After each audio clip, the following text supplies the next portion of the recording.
മറ്റു സ്ഥലങ്ങളിലൊക്കെ വളരെ നിസ്സാരമായിട്ടുള്ള നീന്തൽ അറിഞ്ഞുകൂടാത്തതിന് നീന്തൽ പഠിക്കുക. അപ്പോൾ ഏതെങ്കിലും പഠിച്ച അപകടത്തിൽ പ്രൊഫഷണലായിട്ട് പഠിക്കാവുന്ന അല്ലെങ്കിൽ അതുകൊണ്ട് ഈ റോഡ് അപകടങ്ങൾ കഴിഞ്ഞാൽ ഏറ്റവും കൂടുതൽ നമ്മുടെ നാട്ടിൽ അപകടപ്പെട്ടത് എല്ലാം കൂടി ഒരു 10 സെക്കൻഡ്. കാരണം നമ്മൾ ഒരു 3 C's എന്ന് പറയും. ഫസ്റ്റ് എയ്ഡിൽ 3 Cക്കാണ് പ്രാധാന്യം കേട്ടോ. ഒരാളെ ഹെൽപ്പിന് വിളിക്കാം, അല്ലെങ്കിൽ ആംബുലൻസ് അല്ലേ, ഈ ഹെൽപ്പിന് വിളിക്കാം. എന്നിട്ട് നമ്മൾ അടുത്ത ആയിട്ട് അയാളെ ചെക്ക് ചെയ്യാം. അടുത്ത C എന്ന് പറഞ്ഞാൽ ചെക്ക്, എന്താണ് പറ്റിയത്. ഇപ്പോൾ ഇലക്ട്രിക് ഷോക്ക് ഏറ്റ് കിടക്കുകയാണെങ്കിൽ ആ ഇലക്ട്രിക് ഷോക്ക് പറ്റിയെന്ന് നമ്മൾ മനസ്സിലാക്കി എടുത്തിട്ട് അതിന് വേണ്ട പ്രിക്കോഷൻ എടുക്കണം. അല്ലെങ്കിൽ പൊള്ളലേറ്റിട്ട് ബോധം കെട്ട് പോയതായിരിക്കും അല്ലേ. അങ്ങനെ നമ്മൾ സിറ്റുവേഷൻ നോക്കിയിട്ട് അതിനനുസരിച്ച് ചെയ്യാം. എന്നിട്ട് നമ്മൾ ഇപ്പം അയാൾ ഈ ഷോക്കേറ്റ് കിടക്കുകയാണെന്ന് മനസ്സിലാക്കിക്കൊണ്ടായിരിക്കും നിങ്ങൾ അയാളെ മാറ്റി അതിന് നേരെ നമുക്ക് കിടത്തിയിട്ട് സീറ്റാർ കൊടുക്കാൻ പറ്റും. അപ്പം അന്നേരം നമ്മൾ എന്ത് ചെയ്യും, അയാളെ മാറ്റി കിടത്തിയിട്ട് നമുക്ക് അല്ലെ അടുത്ത C എന്ന് പറയുന്ന കെയർ അല്ലേ. ഇപ്പം 3 C's ആയല്ലോ. കോൾ ഫോർ ഹെൽപ്പ്, ചെക്ക് ചെയ്യുക, നമ്മൾ കെയർ കൊടുക്കുക. അപ്പം കെയർ കൊടുക്കുന്ന ഘട്ടത്തിൽ നമ്മൾ ആദ്യം തന്നെ അയാളെ കിടത്തിയിട്ട് നമ്മൾ അദ്ദേഹത്തിൻ്റെ ഈ ഷോൾഡറിൻ്റെ ഭാഗത്തല്ലേ ഇപ്പം പേരെന്താണ് നീര് അല്ലേ, ഒഫീഷ്യൽ നെയിം ആൻ്റണി. അപ്പം ആൻ്റണിയാണ് ഇപ്പോൾ കുഴഞ്ഞു വീണ് നടക്കണമെന്ന് വിചാരിക്കുക, സങ്കല്പിക്കുക. അപ്പം ആൻ്റണിയുടെ പേര് നിങ്ങൾക്കറിയാം അല്ലേ. ഇപ്പോൾ ചിലപ്പോൾ നിങ്ങൾ ചില ഘട്ടത്തിൽ പുറത്തൊക്കെ ആണെങ്കിൽ ആളെ അറിയാൻ പാടില്ലാത്ത ആളുകൾക്ക് വരെ കൊടുക്കേണ്ടി വരും. അപ്പം നമ്മൾ ആൻ്റണിയുടെ ഇവിടെ ഷോൾഡറിൽ കണ്ട ഇങ്ങനെ ആൻ്റണി ഒരടി വെച്ചിട്ട് തലയിൽ പിടിക്കും. ആൻ്റണി ഒരു റെസ്പോൺസും ഇല്ല. പിന്നെ നമ്മൾ ചെയ്യാൻ പോണ കയ്യിൽ പൾസ് നോക്കും അല്ലേ, അല്ലെങ്കിൽ ഞാൻ പറഞ്ഞ രീതിയിൽ കരോട്ടി പൾസ് നോക്കുന്നു. എന്നിട്ട് നമ്മൾ യാതൊരു ഇതുമില്ല, നമുക്ക് ലുക്ക് ലിസൺ ഫീൽ എന്ന് പറയും. ലുക്ക് ലിസൺ ഫീൽ ഞാൻ പറയാം. ഈ ഒരു പൊസിഷനിലാണ് നമുക്ക് ആദ്യമേ തന്നെ ഇങ്ങനെ നോക്കുകയാണെങ്കിൽ എന്ത് സംഭവിക്കും, ശ്വാസം എടുക്കുന്നുണ്ടെങ്കിൽ അതിൻ്റെ ഇത് ഇവിടെ തട്ടുമല്ലേ, അയാളുടെ വയറുകൾ പൊങ്ങിയും താഴെയും ചെയ്യുന്നത് കാണാം അല്ലേ. അപ്പം അങ്ങനെയൊന്നും ഇല്ല. അപ്പം നമുക്ക് അയാൾക്ക് നേരെ CPR പോകേണ്ടി വരും അല്ലേ. CAB മെത്തേഡ് എന്ന് പറയും. നമ്മൾ അമേരിക്കൻ ഹെർട്ട് അസോസിയേഷൻ്റെ ഇതാണ് ഫോളോ ചെയ്യുന്നത്. അപ്പം മുമ്പ് ABC ആയിരുന്നു. അപ്പം നമ്മൾ ഈ ഏറ്റവും പരമപ്രധാനമായിട്ട് കാണുന്നത് കംപ്രഷനാണ്. അപ്പം നമ്മൾ കംപ്രഷൻ കൊടുക്കണം. ആ കംപ്രഷൻ കൊടുക്കുന്നതിന് മുമ്പായിട്ട് നമുക്ക് ഈ പറഞ്ഞ രീതിയിൽ അയാളെ വിഷ്വലിയൊക്കെ നോക്കി നമ്മൾ ഈ പറഞ്ഞ രീതിയിലൊന്ന് അല്ലേ പമ്പൊക്കെ ചെയ്ത് അയാൾ പ്രതികരണ ശേഷി ഇല്ലാന്ന് വരുമ്പോൾ മാത്രമാണ് നമ്മൾ CPR പോകുന്നത്. അപ്പം നമ്മൾ അദ്ദേഹത്തിൻ്റെ നോസിനും ഈ നിപ്പിൾ ടു നിപ്പിളിനും ഒരു ക്രോസ് ലൈൻ വരയ്ക്കുക. നിങ്ങൾ കണ്ടാ ഏകദേശം സെൻട്രൽ പോസ്റ്റ് ഇവിടെ കിട്ടുന്നത് കണ്ടാ. ഈ ഭാഗത്ത് ഈ കട്ടിയുള്ള ആ ഭാഗത്ത് കണ്ടാ സ്റ്റേണോ എന്ന് പറയും അല്ലേ. കട്ടിയുള്ള ഹാർഡായിട്ടുള്ളതിന് സ്റ്റേണോ എന്നാണ് പറയുന്നത്. ഈ ഭാഗത്തേക്ക് ഇതിന് ബോണിന് പറയുന്നത് സ്റ്റേണോ എന്നാണ്. അപ്പം അതിന് നമ്മൾ കണ്ടാ ഏത് കൈയാണ് പവർഫുൾ ആൻഡ് ആ കൈ വെക്കുക. ഞാൻ കണ്ട ഈ നിൽക്കുന്ന പൊസിഷൻ കണ്ടല്ലോ നിങ്ങൾ കണ്ട ഏകദേശം കണ്ട. ആ കൈ നമ്മൾ വെച്ച് ഇതിനെ ഹീൽ ഓഫ് ദ പാം എന്നാണ് പറയുന്നത്. ഈ വശത്ത് ഹീൽ ഓഫ് ദ പാം എന്നാണ് പറയുന്നത് ഈ വശം. അപ്പം ആ കൈ നമ്മൾ വെക്കുന്നു, അടുത്ത കൈ വെക്കുന്നു. എന്നിട്ട് നമ്മൾ ഒരേ താളത്തിൽ 1 2 3 4 5 6 7 8 9 10 11 12 അങ്ങനെ 30 തവണ നമ്മൾ കംപ്രഷൻ കൊടുക്കണം. 30 കംപ്രഷൻ കൊടുത്തിട്ട് അടുത്ത നമ്മൾ എയർവേ ക്ലിയർ ചെയ്യുന്നത് ഒരു C ആയി കംപ്രഷനായി. അടുത്ത എയർവേ ക്ലിയർ ചെയ്യുക എന്ന് പറയും. അതായത് ചിലപ്പോൾ ഇയാൾക്ക് അല്ലേ ഇലക്ട്രിക് ഷോക്ക് ഏറ്റ് അല്ലെങ്കിൽ ബോധം കെട്ട് അറ്റാക്കൊക്കെ വന്ന് കിടക്കുന്ന സമയത്ത് ചിലപ്പോൾ ഇയാൾ നാക്കൊക്കെ കടിച്ചു പിടിക്കാനുള്ള സാധ്യതയുണ്ട് അല്ലേ.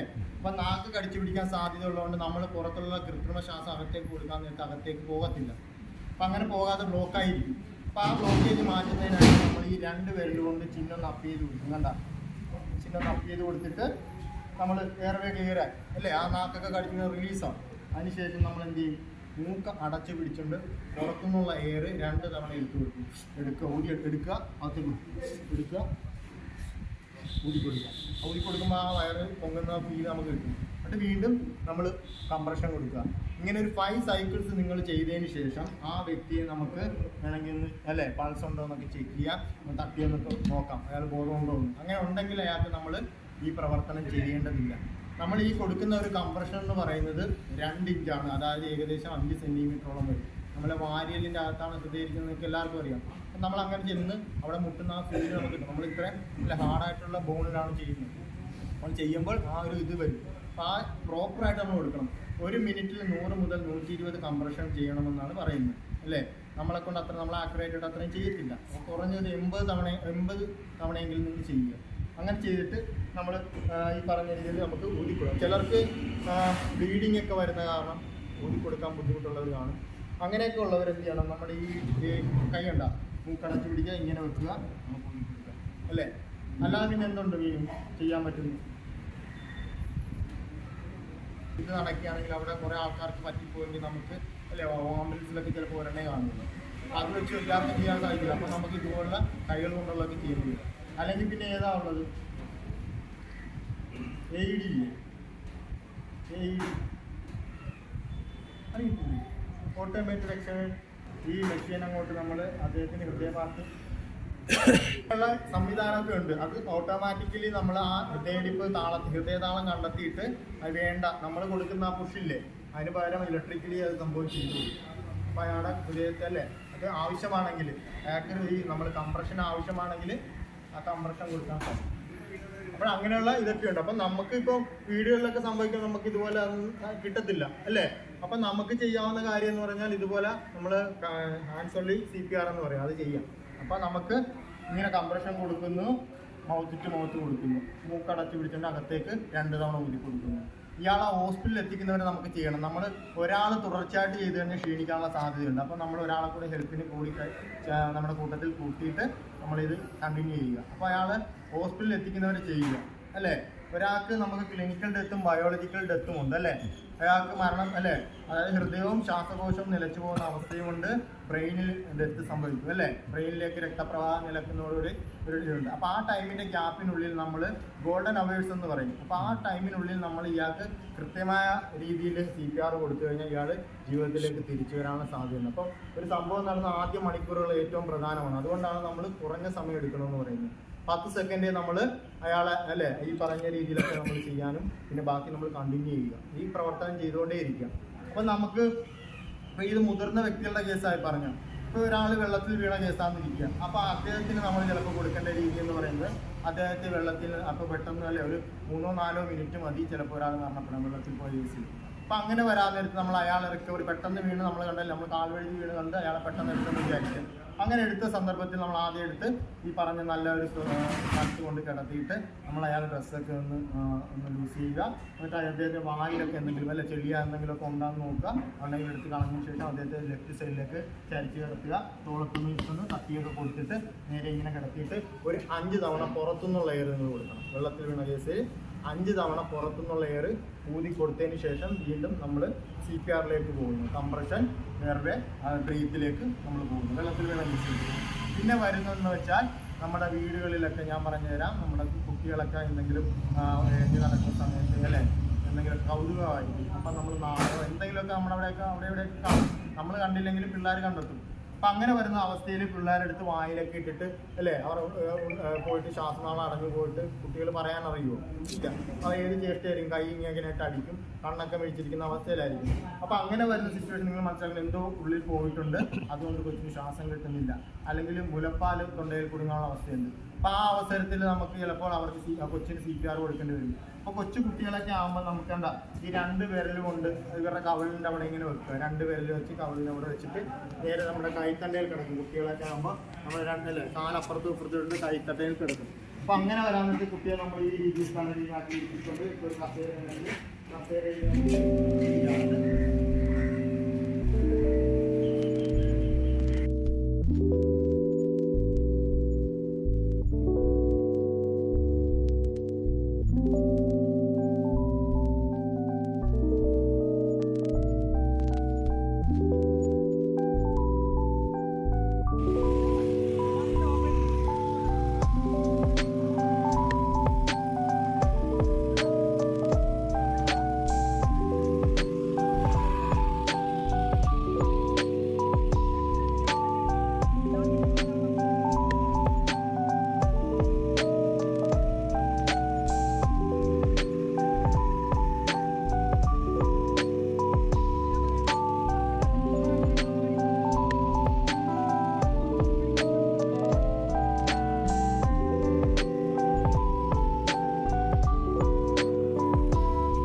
വെച്ചിട്.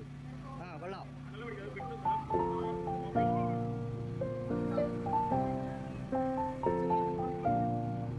അതോളൂ താഴോട്ട് ഞെക്കിയാ പോള്, മേലോട്ട് ഞെക്കിയാ പോകും.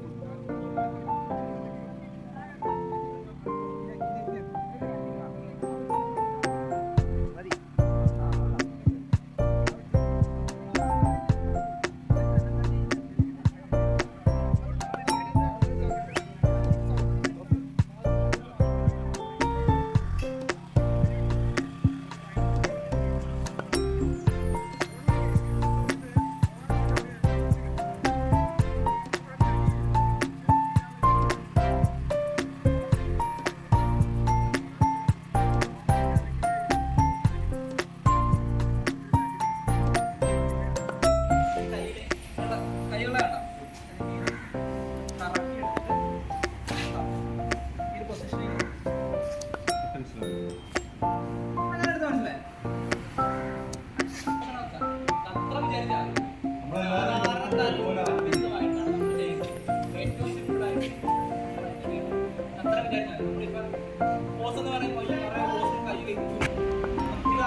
ഇങ്ങനെ വെച്ചിട്ട്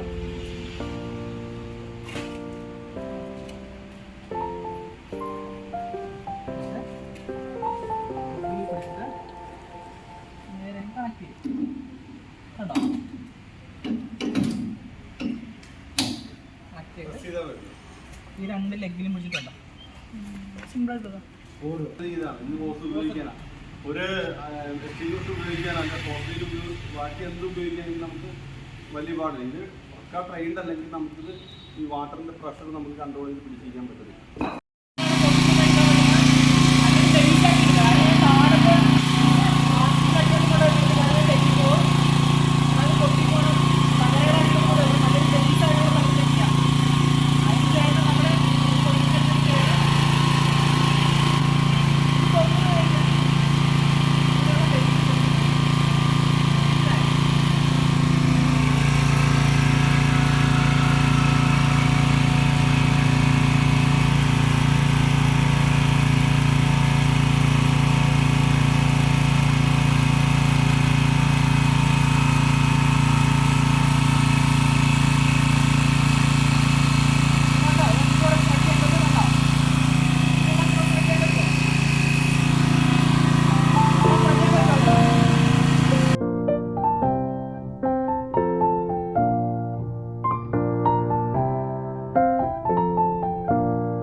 അടിക്കണ്ട ബേസ് ഓഫ് ദ കാർ ഗ്രൗണ്ടിലാണ്